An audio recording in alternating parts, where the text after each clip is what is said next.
ఒక చిన్న పల్లెటూరులో మంగలి మల్లయ్య అనేవాడు ఉండేవాడు. వాడు మంచి పనివాడు, కాని గొప్పలు చెప్పడంలో మాత్రం మహారాజు. తన కత్తెరతో సింహం గడ్డం కూడా గీశానని ఊరంతా చెప్పుకుంటూ తిరిగేవాడు.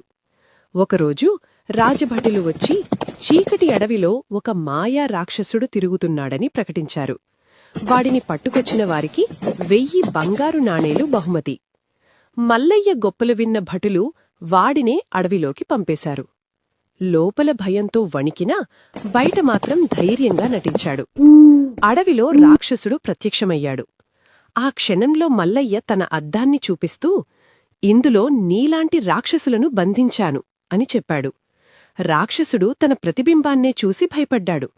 బాబోయ్, నన్ను ఆ అద్దంలో బంధించకు, నీకేం కావాలో కోరుకో అనగా, సరే, అయితే నీ జుట్టు గడ్డం చాలా ఎక్కువగా పెరిగాయి, నేన్నీ రూపు మారుస్తాను, కూర్చో అని ఆ అవకాశాన్ని ఉపయోగించుకుని మల్లయ్య వాడికి మత్తుమందు రాశాడు.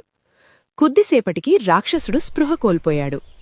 మల్లయ్య వాడిని కట్టి ఊరిలోకి తీసుకొచ్చాడు. ఇంత భయంకరమైన రాక్షసుడిని ఎలా పట్టావు అని అందరూ ఆశ్చర్యపోయారు. అప్పుడు మల్లయ్య చిరునవ్వుతో చెప్పాడు, మంత్రం కంటే తంత్రం గొప్పది. రాజుగారు 1000 బంగారు నాణేలు ఇచ్చి మల్లయ్యను సత్కరించారు. ఆ రోజునుంచి మల్లయ్య అబద్ధాలు చెప్పడం మానేసి నిజంగానే తెలివితో పేరు తెచ్చుకున్నవాడిగా మారిపోయాడు.